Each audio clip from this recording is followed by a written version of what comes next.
Hey everyone, welcome back. Quick question before we even start. Okay, I'm ready. How many times do you think you use the word have in one single day? Oh, wow. I have no idea. 10 times? 20? Try way more than that. Probably over 100 times, and you probably don't even notice it.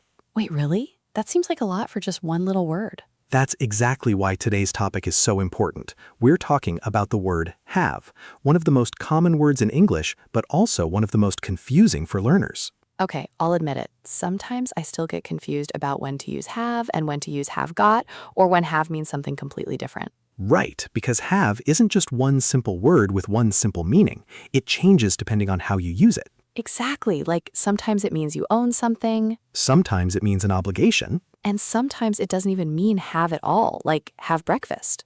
Exactly. You're not holding your breakfast in your hands. No, although some mornings I wish I could just hold a coffee and never let go. Relatable.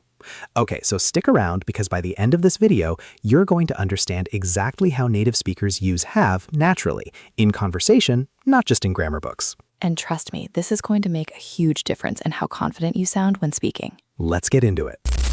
Okay, so let's start simple. The most basic meaning of have is possession, right? Like owning something. Exactly. For example, I have a car. She has a beautiful apartment. We have 2 dogs. Simple enough. But here's where it gets tricky for learners.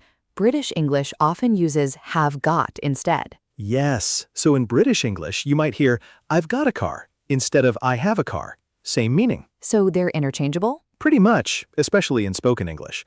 Americans tend to say I have, while British speakers often say I've got. But honestly, both are used everywhere now because of movies, music, social media. Right, English just kind of mixes together these days. Exactly. So don't stress about which one is more correct. Just be consistent and natural. Okay, give me some real examples, like something we'd actually say in daily life. Sure. Imagine you're talking to a friend about apartments. You could say, I have a small apartment downtown, or I've got a small apartment downtown. Both totally normal. What about negative sentences? Good question. With have, you'd say, I don't have time. With have got, you'd say, I haven't got time. Oh, I've definitely heard I haven't got time before, especially from British shows. Yeah, that's super common in the UK. I haven't got time for this. I haven't got any money. That kind of thing. Okay, that's clear so far. What about questions? With have, you'd usually use do, like, do you have a pen? With have got, you just flip it. Have you got a pen? Oh, I like that one. Have you got a pen? Sounds very British to me. It is. And again, both are correct, just different styles. Okay, now let's talk about something that confuses so many learners. Have to. Ah, yes, the obligation meaning. This is where have stops meaning own and starts meaning must. Right, like I have to work tomorrow. Exactly. That doesn't mean you own work, it means it's necessary, it's an obligation. So basically, have to equals must, but softer? Kind of, yeah. Must can sound a bit more formal or strong, while have to feels more natural in daily conversation. Give me an example of the difference. Sure, if your boss says you must finish this report by Friday, it sounds official, almost like a rule. Okay. But if you tell your friend, I have to finish your report by Friday, it just sounds like normal life, an obligation you're dealing with. That makes so much sense. So in daily conversation, have to is way more common. Exactly. Native speakers use have to constantly. I have to go. I have to call my mom. I have to clean my apartment. It's a disaster. Oh, that last one is basically my life every weekend. Same here, honestly. Okay, what about negative form? Is it don't have to? Yes, exactly. But here's something important. Don't have to is not the same as must not. Wait, really? I think a lot of people mix those up. Totally. You don't have to come to the party means it's optional. You can come if you want, but it's not required. Right. But you must not come to the party means it's forbidden. You are not allowed to come. Oh, wow, that's a huge difference. One is it's your choice, and the other is basically no, don't even think about it. Exactly. So be careful with that one. It's a classic mistake. Noted. Okay, what about had to, past tense? Easy. Just add had. I had to wake up early yesterday. We had to cancel our trip because of the weather. Got it. So have to, has to, had to, depending on the time. Exactly. Simple pattern once you get used to it.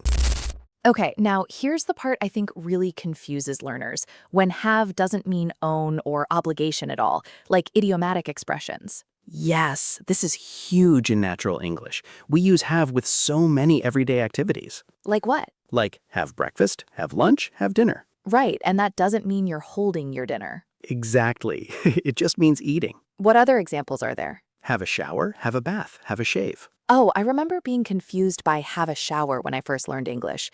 I thought, why don't they just say take a shower? Honestly, both are correct. Take a shower is more American, have a shower is more British. But again, both are understood everywhere. Okay, what else? Have a rest, have a break, have a nap. Oh, have a nap. I love that expression. It sounds so cozy. It really does. Like, I'm exhausted. I'm going to have a nap before dinner. Honestly, same.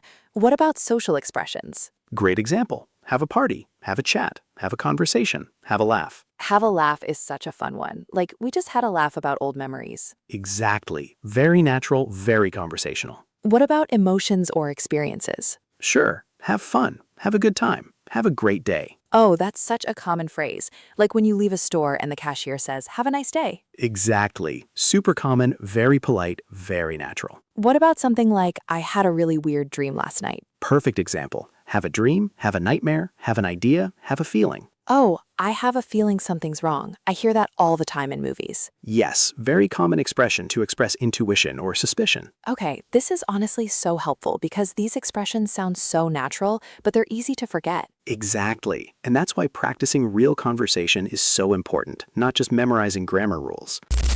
Speaking of grammar, though, I do want to ask about something have in present perfect tense. Like, I have eaten, she has finished. Ah, yes, the helper verb version. This have isn't about possession either. It's used to form present perfect tense. Right, so it's like have/has plus past participle. Exactly. For example, I have visited Paris 3 times. It means at some point in your life this happened, and it connects to now. So it's different from simple past. Right. Simple past is, I visited Paris in 2019, specific time. Present perfect is, I have visited Paris. No exact time, just life experience. Oh, that's such a clear explanation. I think a lot of learners mix these up. Definitely. Another common example, have you ever tried sushi? Yes, I have. Or no, I haven't. Exactly. Perfect natural response. What about with just, already, yet? Those words always confuse me. Good ones to mention. I have just finished my homework, meaning very recently. I have already eaten, meaning before now, maybe earlier than expected. I haven't finished yet, meaning not now, but probably soon. Oh, that's such a clear explanation. Just, already, yet. Got it. And don't forget the contraction. In spoken English, we almost never say I have fully. We say I've. Right. I've seen that movie. She's finished her homework. We've been to Italy. Exactly. Very natural and smooth in real conversation. Okay, now here's a trickier one. Causative have, like have something done. Ooh, good one. This is more advanced, but super useful. Can you explain it simply? Sure, we use have something done when someone else does something for you instead of doing it yourself. Like an example? I had my car washed. That means you didn't wash it yourself. Someone else did it for you. Oh, that's such a useful structure.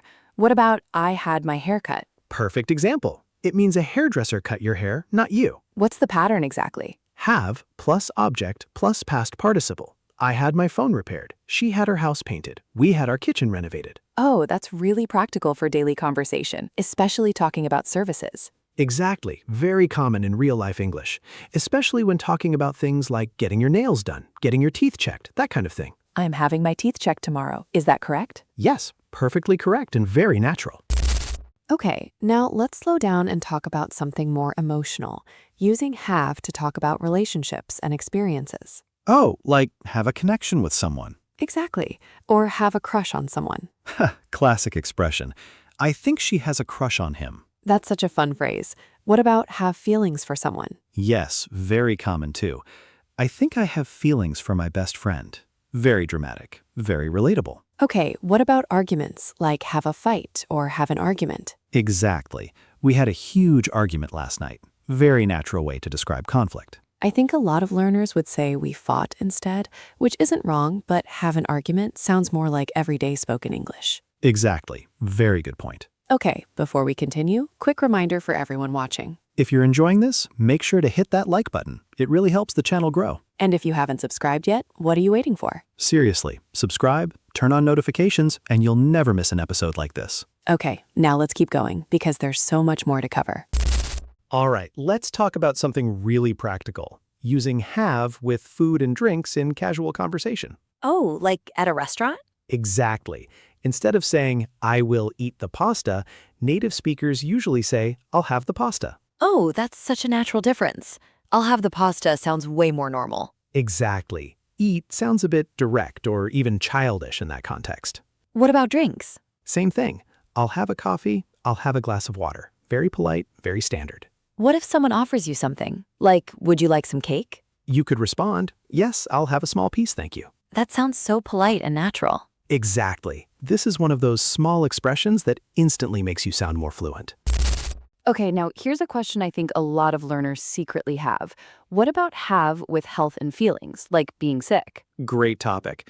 I have a headache. She has a fever. We have a cold. Right, very common expressions. What about more serious illnesses? Still the same pattern.